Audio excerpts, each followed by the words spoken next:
Hello guys, তো আজকে চলে গেছিলাম একটু বাজার কলকাতায় কেনাকাটি করতে। তো আগেও অনেক কিছু কিনে নিয়েছি, তো আজকেও গেছিলাম কিছু আমার চেঞ্জ করার ছিল, আর পাপাইয়েরও চেঞ্জ করার ছিল। তো চেঞ্জ করতে যাওয়া মানে তো নিশ্চয়ই নতুন কিছু আবার কেনা হবে।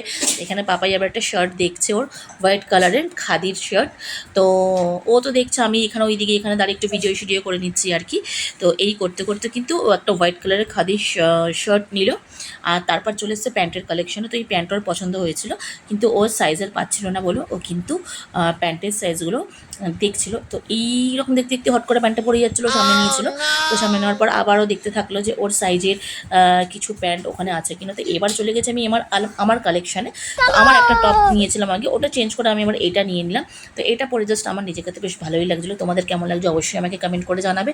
তো খুব কমফোর্ট ছিল, খুব ঢিলা ফোলা ছিল, আমি বেশি টাইট ফিট পরতে পারি না। তো যাই হোক, এটা তো মোটামুটি আমার ভালোই লেগেছিলো। তারপর পরেছিলাম আমি এই একটা ওয়ান পিস।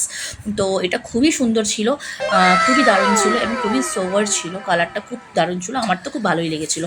ওখান থেকে কিন্তু আমরা চলে এসেছিলাম একটু বিকারামে দেখতে, নতুন খুলেছিল ব্রাঞ্চটা। তো সেখানে আমি প্রথমবার গেছিলাম। তো সেখানে গিয়ে ওখানে আমরা সমস্ত কিছু খাবার দাবার দেখলাম, কী কী পাওয়া যাচ্ছে কি না পাওয়া যাচ্ছে। তো আমরা নিয়েছিলাম, ট্রাই করেছিলাম কচুরি চাট আর পাপড়ি চাট। তো দুটো আমরা অর্ডার করেছিলাম, তো তার জন্য আমরা ওয়েট করছিলাম। আর ওখানে দাঁড়িয়ে কিন্তু আমরা খেয়ে নিয়েছিলাম একটা একটা করে ধোকলা, জাস্ট ট্রাই করেছিলাম আমরা। তো এই হচ্ছে এখানে বানাচ্ছিলো আমাদের ওই চাটগুলো। তো চাট নেওয়া হয়ে গেছে, এবার চলে এসছে এই ধোকলা, যেগুলো আমরা ট্রাই করেছিলাম। কিন্তু খাবারগুলো কিন্তু ভালোই ছিল, খুব একটা কিন্তু খারাপ ছিল না। চলো টাটা, বাই বাই।